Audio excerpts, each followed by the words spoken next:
शेतकरी बांधवांनो, बरेचसे शेतकरी आता आडसाली ऊस लागवडीचं नियोजन करताय आणि आपल्या इकडं आता जमिनीचं जे काही सुपीकता आहे ते टिकवून ठेवायची असेल तर पूर्वी आपल्याकडे आपले पूर्वज जे आहे ते मोठ्या प्रमाणामध्ये जनावर आपल्याकडे होते, त्यामुळं शेणखताचा वापर व्हायचा.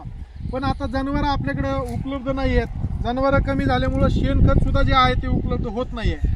तर अशा ठिकाणी जमिनीची सुपीकता वाढवण्याच्या अनुषंगानं हिरवळीचं खत हे फायदेशीर असल्याचं विद्यापीठाच्या संशोधनातून जे आहे ते सिद्ध झालेलं आहे.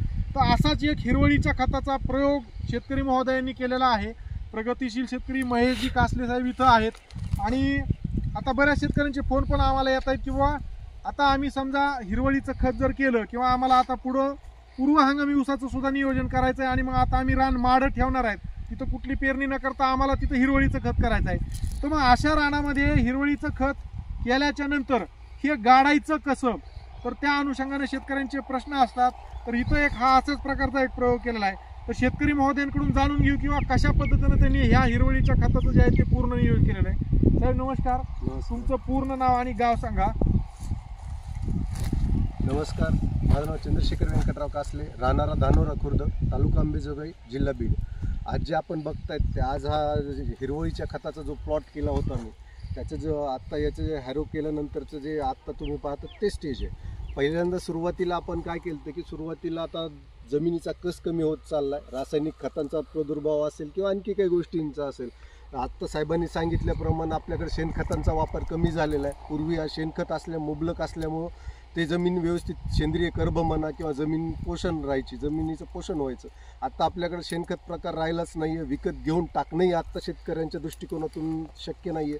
त्याच्यामुळं त्याला पर्याय काय, तर त्याला पर्याय एक आहे की बाबा आपण हिरवळीचं खत करू शकतात. मग हिरवळीचं खत म्हणजे काय, बरू झालं, ताक झालं, डेंच्या झालं, याच्यापैकी जे काही आपल्याला अवेलेबल होईल किंवा जे काही भेटेल ते आपण पेरू शकतात. आता बरेच जण साहेब म्हटले तसं बऱ्याच जणांचं म्हणणं की ह्याचा फायदा काय किंवा याचं काय होणार आहे, तो गाडायचा कसा, नंतर मशागतच होत नाही, असं होत नाही, तसं होत नाही. प्रत्येक गोष्टींना पर्याय असतात. थोडीफार परेशानी होते, नवीन प्रयोग म्हणल्यानंतर तर अडचणी येणारच, पण त्याही सॉल्व्ह होत राहतात. साहेब आहेत, बरेच आपल्याकडे मार्गदर्शक आहेत, कृषी विभाग आहे, कारखाना आहे, यांना सल्लामसलत केल्यानंतर ते पर्याय काढून देतात. तर आपण हा जवळपास माझ्या मते 18 ते 20 मार्चच्या आधी हा आपण याच्यामध्ये पेरलं होतं. माझी सिच्युएशन अशीच होती की हा ऊस गेला त्याच्यात पाचट होती, मी रोटर केलं होतं, त्याच्यामुळं मला त्या सिच्युएशनला मी पेरणी शक्य नव्हती पाचटमध्ये असल्यामुळं. मग मी ते काय केलं होतं की मी सरळ आपण जुन्या काळात जसं शिंपतो फेकत होतो तसं मी शिंपला होता, बरूर सरळ शिंपला आणि त्याच्यावरती नंतर रिकामं पेरणी यंत्र फिरवून ते माती ॲड करण्याचा प्रयत्न केला होता. ते करून त्याच्यानंतर कंटिन्युअसली याला स्प्रिंकलरनी पाणी देत गेलो. ह्या हिरवळीच्या खतांचं असं आहे की याला खूप सारं पाणी लागतं, असंही काही जणांचं गैरसमज, तसं काही नाही मित्रांनो. मी 15 दिवसाला याला एकदा स्प्रिंकलरनी पाणी दिलेलं आहे. त्याच्यानंतर तुम्ही आता उभा असताना जर बघितलं असतं तर तो तुमच्या लक्षात आला असतं. याची हाईट 5 ते 6 फुटापर्यंत काही ठिकाणी हाईट गेलेली आहे, पण सरासरी 5 फूट हाईट याची कॉमन राहिली होती. त्याच्यानंतर काय झालं की असंच तो आत्ता हे समजा अनपेक्षित पाऊस का जास्त झाला त्याच्यामुळं त्याची वाढी वाढली, पण त्याला आता जमिनीत गाडायचं कसं हा माझ्यासमोर प्रश्न उभारला होता किंवा आता याला पर्याय काय करावं. पहिल्यांदा रोटरचा विचार केला तर रोटरला त्याची जी साल आहे ते गुंडाळल्यामुळं तो काही शक्य होईल असं काही मला वाटलं नाही. कारण आणि प्रत्येक 10-15 फुटाला ते रोटरचं ब्लेड साफ करणं हे काही शक्य नसतं कोणत्याच शेतकऱ्याला.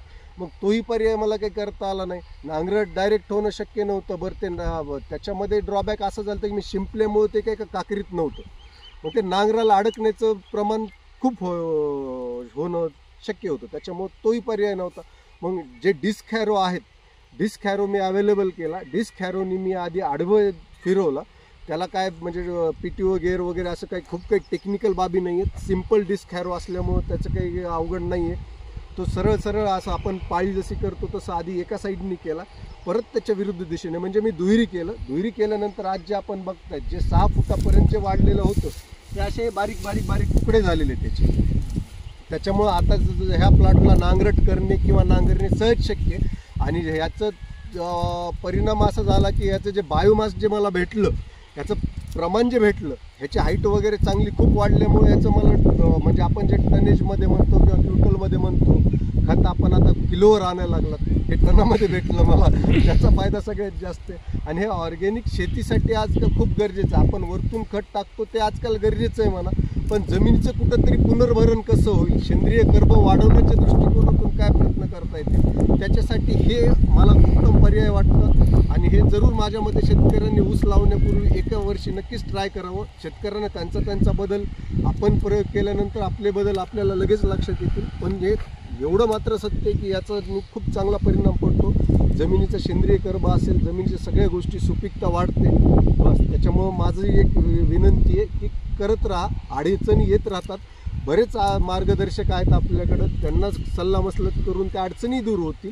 कारखाना आहे, मग सांगितल्याप्रमाणे कृषी विभाग आहे, बरेच काही प्रगतशील शेतकरी ज्यांनी अनुभव घेतलेले तेही तुम्हाला गायडन्स करतील. आता ह्याच्यामध्ये तुम्ही फेकून जे टाकलं किती किलो, आता हे 2 एकर क्षेत्र आहे, किती किलो लागलं बियाणं तुम्हाला?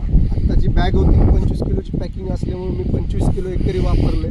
थोडंफार उरलेलेही मी परत वरतून शिंपून देऊन तर 2 एकर क्षेत्रासाठी आपल्याला 50 किलो सफिशियंट आहे. सफिशियंट म्हणजे तेही खूप दाट प्रमाणात व्यवस्थित आहेत. ओके, म्हणजे ते खूप झालं. 25 किलो आपल्याला सफिशियंट आहे. टोटल पाण्याच्या पाळ्या किती झाल्या? पाण्याच्या पाळ्या स्प्रिंकलरनी 2, नंतर त्याच्यानंतर एक अवकाळी वगैरे जे पाठीमागे आपल्याकडे पडलं होतं. पावसाचं जर पाणी नसेल तर मॅक्स ह्याला 5 पाळ्यामध्ये तुमचं पूर्ण पीक स्प्रिंकलरच्या साह्याने. उंची वाढल्याच्या स्प्रिंकलरला काय ऍडजस्ट करावं लागतं काय, मग कसं ट्राय करणार? नाही, आता तो मला वेळ आली नाही, गरज पडली नाही ऍक्च्युली. ज्या वेळेस ती 4 फुटाच्या वरती वगैरे गेलं त्यावेळेस पाऊसच चालू झाल्यामुळे मला त्याचं काही करायचं अडचण पडली. मोकाट सुद्धा पाणी आपण देऊ शकतो काही त्याच्यामध्ये काहीच अडचण नाही. किंवा आपण जे आता हे मी फेकलेलं होतं, सरळ जर पेरलेलं असेल तर त्याला तर तुम्ही मोकळं पाणी सहज देऊ शकता. आणि पाचटीचं रान होतं, एकदा पाणी धरून ठेवल्यामुळे त्या पाचटीने आणखी मला त्याचा प्लस फायदा झाला की स्प्रिंकलरनी एकदा तेवढ्या उन्हाळ्यात. पण आता बरेच जण म्हणतील 15-15 दिवसामध्ये याचं कसं काय तक धरू शकतो. तर ऑलरेडी पाचटीचं रान असल्यामुळे मुबलक पाणी दिल्यामुळे पाचट त्यांनी पाणी धरून ठेवल्यामुळं त्याला ते पाणी उपलब्ध होत गेलं. म्हणजे त्याच्यामुळे जो गॅप आहे तो गॅप 15 दिवसाचा असून पण त्या पिकांनी तेवढ्या उन्हाळ्यामध्ये होता. आता दुसरा विषय परत तोच होणार आहे, जसं पाचटाचं झालं तसं हा सुद्धा बायोमास, हा तुमच्या जमिनीची वॉटर होल्डिंग कॅपॅसिटी म्हणजे पाणी धारण क्षमता वाढीसाठी मदत करणार आहे. त्याच्यामुळे निश्चित शेतकऱ्यांनी सुद्धा जे आहे ते ह्याचा अवलंब करणं गरजेचं आहे. काका, तुमचे काय मत आहे? तुमचं काय सांगाल त्याच्यामध्ये अनुभव? अनुभव काय, हे करणं गरजेचं आहे. हिरवळीचं जे खत आहे नाही, आता एक पीक, आमचं पीक निघून किती हरभरा किती निघाला, बरोबर आहे. पण ह्याच्यामुळे जी ऊसाचं उत्पन्न जे काय आपल्याला ऊसाचं उत्पन्न जमिनीचा पोत राहते, जे रासायनिक खतापेक्षा ही खत ऐकत नाहीत. बरोबर, जे आपण शेणखत तर आपल्याला शक्यच नाही, जनावरच नाही तर कुठं. आणि हे पाहतोय आम्ही अक्षरशः एकदम असं कुळीचं काही फार लवकर जे आहे ते होते खूप फास्ट सर. आता हे पलट याला आपण पलटी केली, डिकम्पोजिशनला खूप इझी आहे. म्हणजे ते खूप फास्ट डिकम्पोज होत होते. त्याला खूप काही पाचटीपेक्षा पण as early as possible decompose होईल. आणखीन आपल्याला जर वेस्ट डिकम्पोजर जे काय आपलं असतंय जरी आपण त्याचं द्रावण तयार केलं, ते माझ्याकडे आहे द्रावण. आता ते कसं ते म्हणजे माझा दृष्टिकोन काय, जेव्हा आपण पलटी करतो जेव्हा आणखी मुबलक पाऊस होईल, जेव्हा व्यवस्थित तयार होईल त्यावेळेस त्याचा एक स्प्रे करतो. आणि मी उसाला पण पाट पाणी देता नाही, ते एका छोट्या ड्रममध्ये ठेवून ते डिकम्पोजर सोडण्याचा प्रयत्न करतो. जेवढं जास्त होईल तेवढं ते करतो प्रत्येक पाण्याला. शेतकरी बांधवांनो, अशा पद्धतीनं जसं शेतकरी महोदयांनी हा प्रयोग केलाय, अशा पद्धतीनं सुद्धा आपण हिरवळीचं खत तयार करून जमिनीमध्ये माती अडकू शकतो. आणि आताही सांगतोय की आता हा सगळा बायोमास एकदम असा सगळ्या काड्या एकदम तुटून जातात ऑटोमॅटिक. तर सांगायचा उद्देश की त्याचा पुढं लागवडीसाठी आपल्याला कुठल्याही प्रकारची अडचण येत नाही. सर्वांनी ह्या पद्धतीचा जो आहे तो